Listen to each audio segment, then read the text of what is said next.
And it's also very important that the whole of the international community, once peace is achieved, decides to invest massively in Afghanistan to allow for the country to be able to develop itself and to create the conditions of prosperity that are needed for Afghans to return and face a new and prosperous life, and for peace in the region to be consolidated forever. I want to once again express my great gratitude for the wonderful hospitality I'm enjoying here in Pakistan, and for the excellent opportunities that were given to me to participate in so many events in which Pakistan is contributing so positively, not only for the support to Afghan refugees, but for peace and for international cooperation and support of the UN in this very important moment we are living together. Thank you, Mr. Secretary General, High Commissioner for Refugees. I really don't want to repeat what has already been said, which says it all, other than one, of course, thank very much the government of Pakistan for organizing this conference. I think it is important to sometimes take a little step back, reflect on a long time situation, and try to catalyze interest and support. One, because, of course, as both the Foreign Minister and the Secretary General have said, we have an opportunity here. We must hope that we have an opportunity here. I said it earlier in the panel, you know, Afghans are among the most disappointed people in the world. We can't disappoint them again. It would be really a betrayal this time. But I think that all that we heard about commitments to peace, commitment to cooperation between Afghanistan and Pakistan and in the region provides a very good framework for solutions. Just an additional practical element. In December, we organized a global refugee forum. Actually, Pakistan was one of the 5 convening countries together with UNHCR. And not by chance, it's because of its very important role in hosting Afghan refugees for 4 decades. At that conference, where Prime Minister Imran Khan was present, we launched a platform to rally more support for solutions for Afghan refugees. And I really would like to use this opportunity to send a message to donors in particular, to provide support through that platform. We've had now for 8 years a solution strategy for Afghan refugees. As the Foreign Minister said, we are struggling to mobilize the resources necessary. Now it would be really contributing to failure if those resources were not mobilized. So the resources should be first and foremost to create conditions in Afghanistan for people to return, the roadmap that the Foreign Minister is talking about.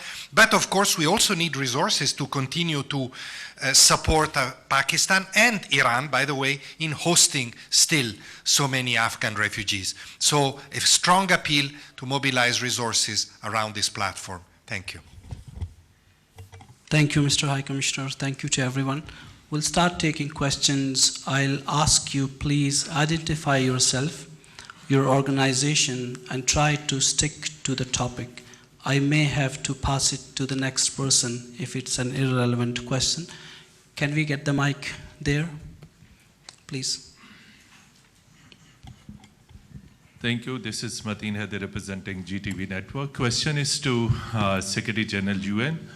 Repatriation of Afghan refugees back to Afghanistan is linked with the peace and stability in Afghanistan. And our Foreign Minister has rightly talked about a roadmap. So question is, who will push forward the peace and reconciliation process? What role United Nations can play, although Ambassador Zalmay Khalilzad held many rounds of talks with Afghan Taliban, but we don't see any progress in the peace and reconciliation process. So peace is deeply linked with the repatriation of Afghan refugees. And if peace is not there, definitely it's not possible to send refugees back. And connected to this, Pakistan faces brunt of terrorism from across the border. So there are safe havens of the terrorists operating very easily on Afghan territory. What message, Excellency, you will give to Afghan leadership on this? Thank you. Well, first of all, as I mentioned in my intervention, the UN is ready to participate in any of the peace talks that will take place, and namely in the Afghan-led and Afghan-owned process of reconciliation. And those peace talks, of course, will need the assistance of different organizations. The UN is totally at the disposal of the Afghans and totally at the disposal of the other actors in order to participate in the peace process and to help to consolidate it. On the other hand, it is clear that peace among the key Afghan actors is an absolute must in order to fight terrorism effectively. Because it is in a context of conflict that terrorism can spread and terrorism can prevail. And so we believe that if peace is established, if all key actors of Afghanistan come together, then it will be possible to isolate terrorist groups, and it will be possible to have a meaningful international support in order to neutralize any terrorist activities in Afghanistan. And the UN Office of Counterterrorism is entirely at the disposal of Afghanistan to support that process. I'll just add just a line or two. You know, you asked about what role. The Secretary General has pointed out that their role is going to be a supportive role, and he's reiterated that. But the most important role has to be played by the Afghans themselves. What kind of a future do they want for themselves? Do they want to live in peace? As it was said, there is no military solution, and a political solution requires compromises. Are they willing to make those compromises? That has to be decided, and hopefully that intra-Afghan dialogue will lead to those compromises. Thank you very much. We have a question here. Please identify yourself.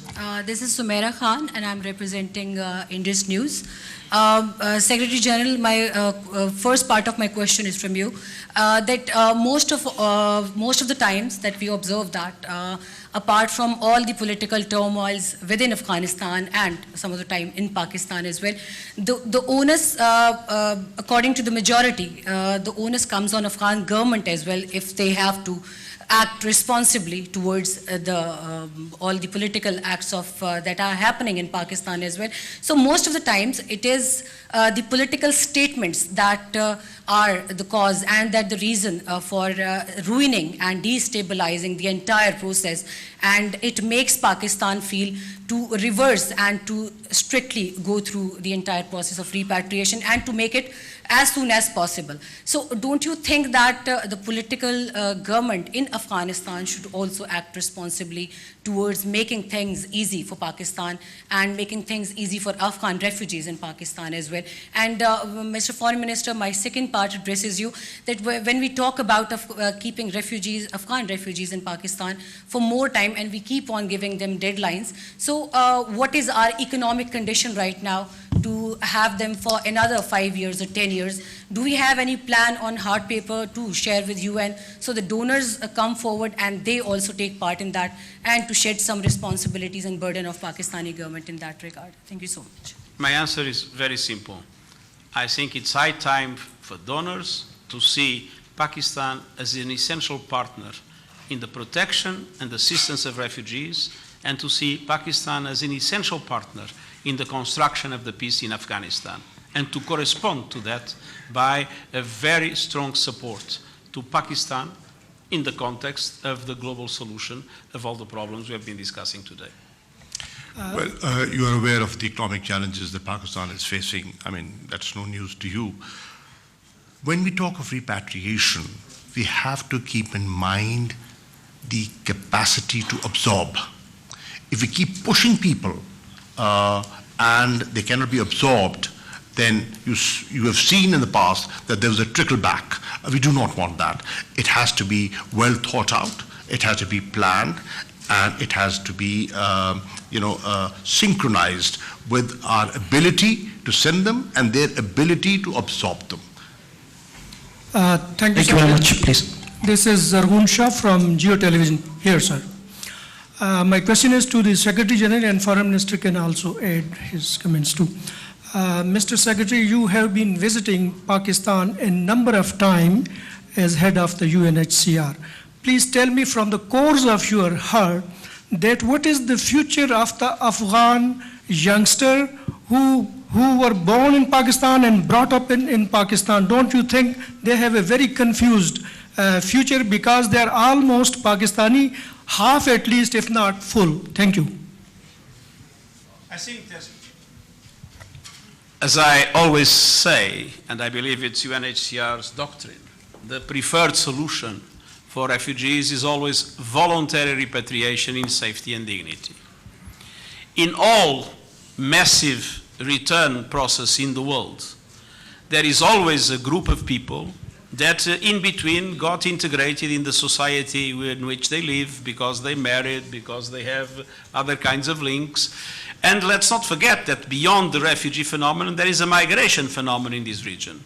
And I believe it will be very important for the governments of Pakistan, Iran, and Afghanistan also to establish a very meaningful cooperation in relation to migration in order to be able to address situations like the ones that you mentioned, not with the nature and character of refugee protection, but with the nature and character of the movements of population that take place everywhere in the world, but doing so in a way in which the cooperation among governments allow it to occur orderly and in a way that takes into account the interests of the people and the interests of the states involved.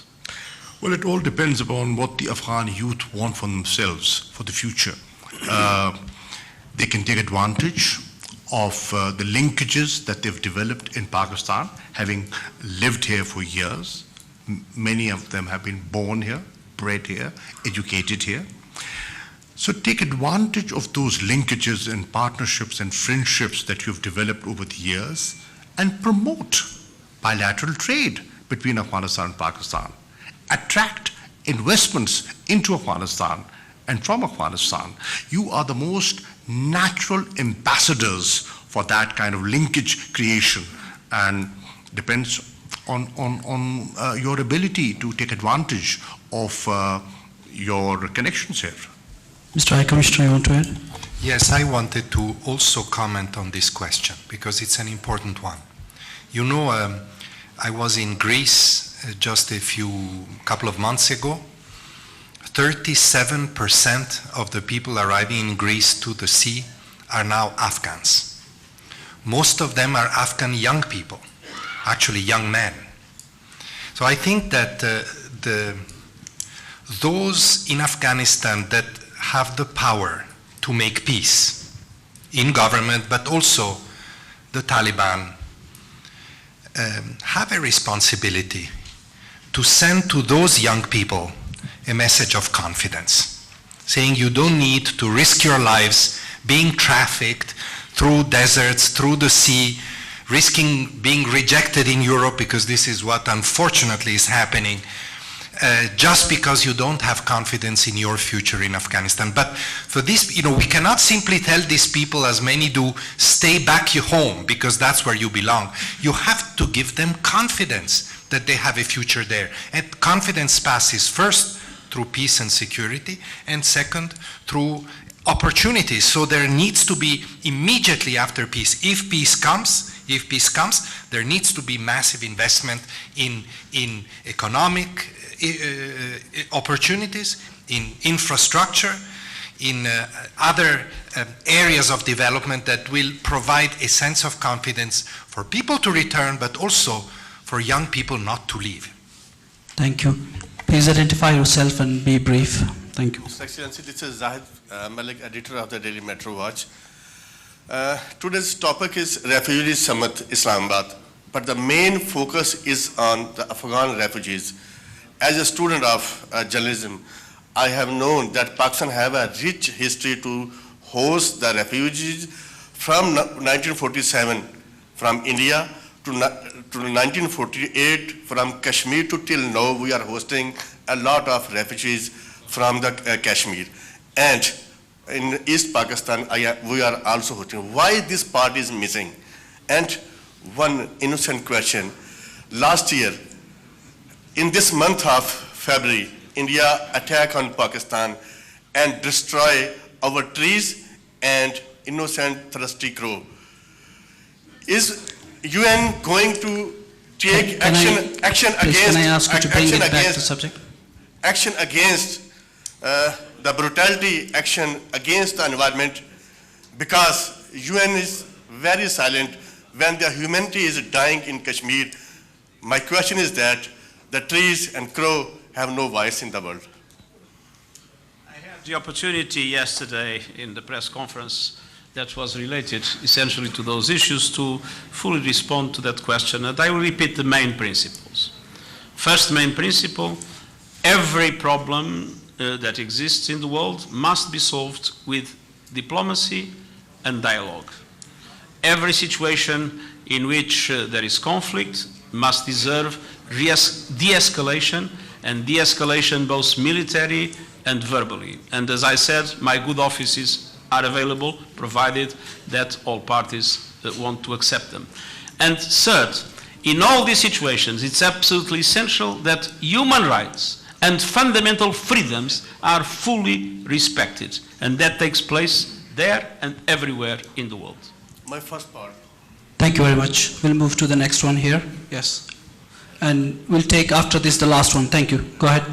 Thank you very much. Fida Hussain, Radio News Network. First of all, my question is to Foreign Minister, to you. Do Pakistan want to send back the Afghan refugees to their homeland? If yes, the message has been conveyed to Afghan authorities or Afghan government? And my second question is, Mr. General Secretary, now reportedly India has denied your mediation role. So what option left for you on Kashmir issue? Thank you very much. Well, mine is a very simple answer. Do we want them to go back? Obviously we want them to go back. That's their home. That's where they belong. And that's where they should be. So we want to facilitate, and we want to cooperate, and we want to be responsible in fulfilling this obligation.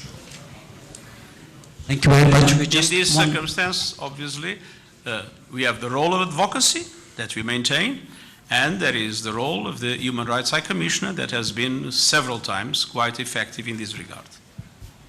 Thank you, Mr. Secretary General. The last question there on this side, please. There, yes, no, the one in the front. The one in the front, please. Thank you. Thank you very much. This is Tariq Mahmood from Hum TV. All the three panelists mentioned that if the peace prevails in the region, then we will have opportunities of prosperity in the region. My question is, as Filippo Grandi has mentioned about the situation of Afghan youth, do we have alternate plans? We know that the peace talks are going on and we are on the eve of a peace settlement, but we also know that there are spoilers of peace in the region as well. Do we have alternate plans, as the United Nations system have their own system of development organizations for the skill development and the upbringing the youth of Pakistan and Afghanistan, like our government has started a skill development program?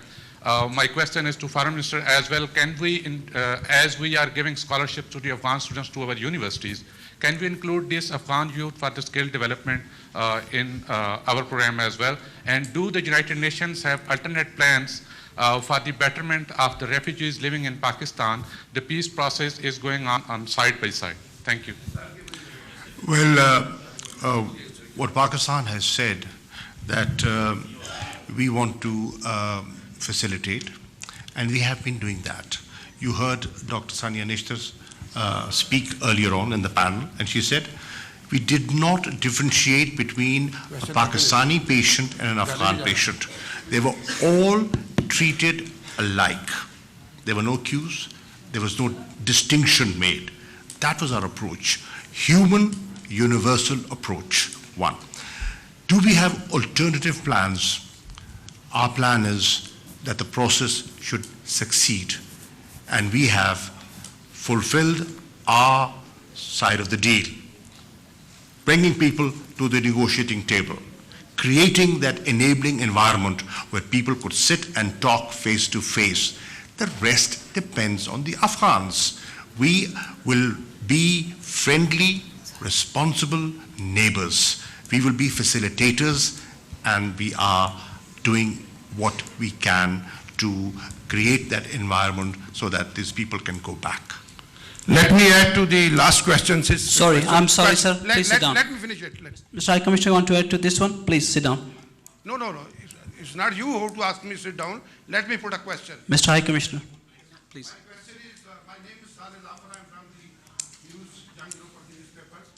My question is for the UN Secretary General.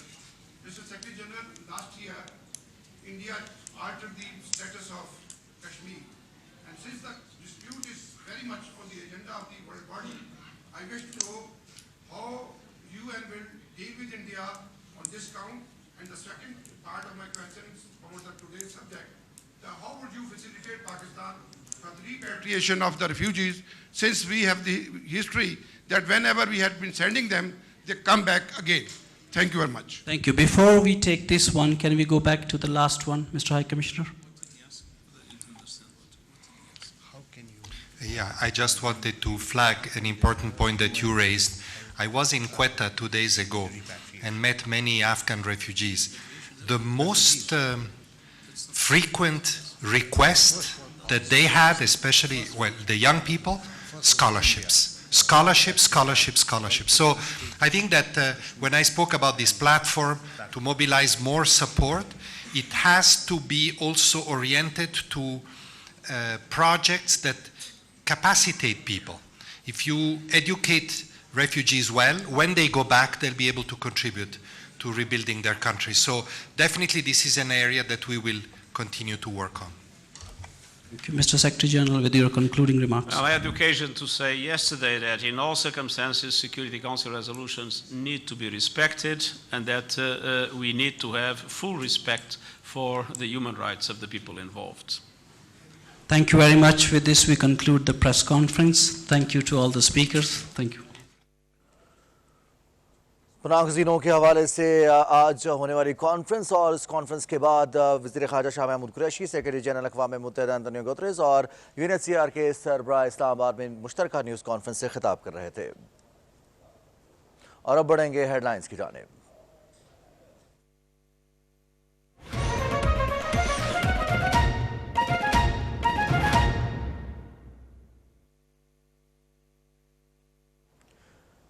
अस्सलाम वालेकुम नाज़रीन, आप देख रहे हैं Pakistan television news. अब तक की अहम खबरों के साथ मैं हूं रिजवान अलिया।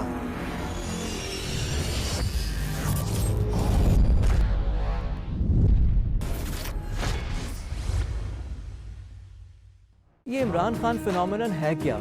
जैसी